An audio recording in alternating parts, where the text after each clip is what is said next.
Good morning. I'm Jeff Key. Yep, that's me. Get closer. How's that? I'm Jeff Key. I was an activated reservist. I deployed with 4th Light Armored Reconnaissance Battalion out of Camp Pendleton in 2003. First, before I forget, I want to say thanks to the people that fought to have this panel, because it was up to the wire. Like, people really had to go to the mat to make it happen. And I mean, that's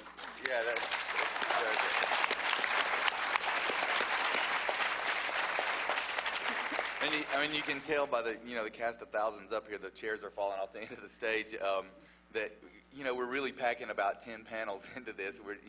I'm really nervous. I'm not nervous. The bad guys are going to shoot me. As much as I want to say something that makes a difference. And I got 7 minutes to do it. And I'm raised in Alabama. It takes me 7 minutes to tell you where I'm from. So I'm going to do my best to talk fast. Stay with me. So I joined a little late in life. I was 34 years old when I walked in that recruiting station, and I did so for the same reasons that I'm sitting here today.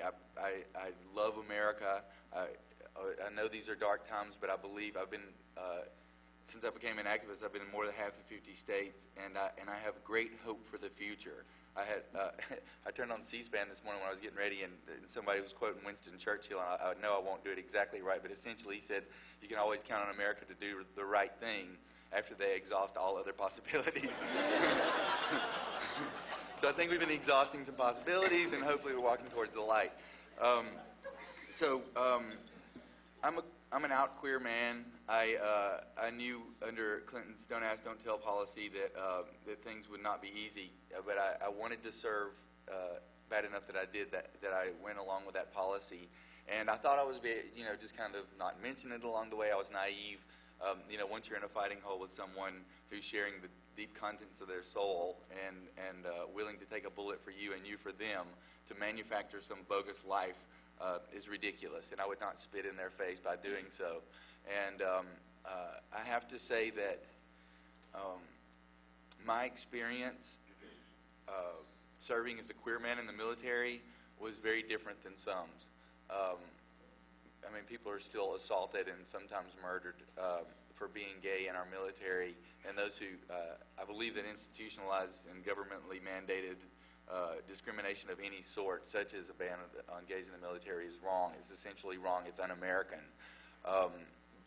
But those who think that lifting the ban on gays in the military will end homophobia are as naive as those who thought that in 1948, when we desegregated our troops, that it ended racism. It did not. But I want to speak gratitude for those Marines who stood by me. All my buddies were straight. They stood by me in war. They knew who I was. They knew everything about me.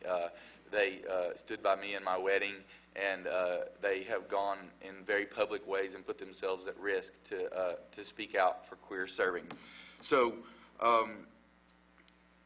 I think that the most important component of this, if I can say one thing, that the most important reason that this panel was important that it happened is that, in my time in the military, I was raised by a good woman. My mom is an outstanding woman who taught me to love the flag. My parents were good parents, and I kept silent a lot when I feel like I should have spoken, and maybe that was somehow tied into trying to toe the line or fit in somehow. But the things that I heard, the way women talked about in the military, was disgusting to me a lot, and there are grateful exceptions. And since I came back, I've been doing when I came back, I knew that I could not be a party to this occupation. I could not be true to my oath as a Marine and continue to serve. So I went on CNN and came out of the closet to 5 million people and made them throw me out. So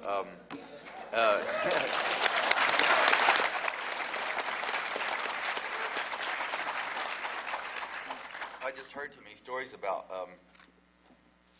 people who were coming out and getting deployed anyway. They'll say, we're going to discharge you when you come back. And I knew I just can't. beyond my oath, my belief in God and what I believe is right to do, I cannot be a party to this very dangerous occupation.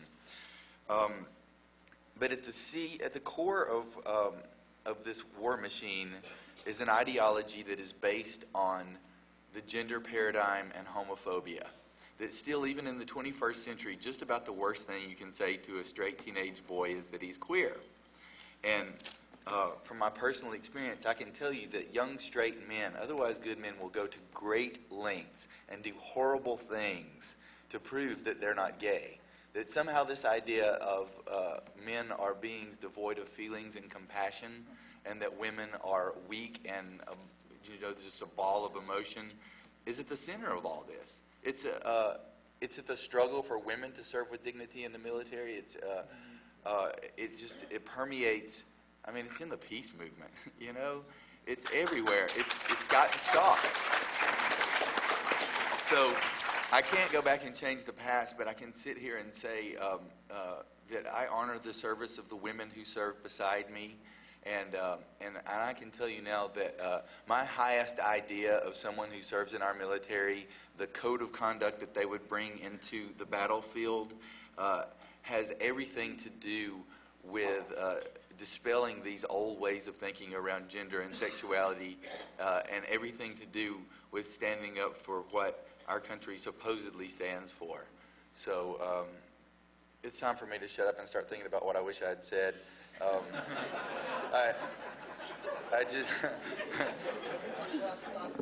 I just want to say again that if we lose hope, we've lost it all, and that it is important not to live in a state of denial, but we can do better as a nation, and people are coming out by the millions now and saying what I've been saying since I came back. And for those of you who are willing to come up and sit in these chairs this morning and listen in and watch in, you have the deepest gratitude of a troop that feels very supported.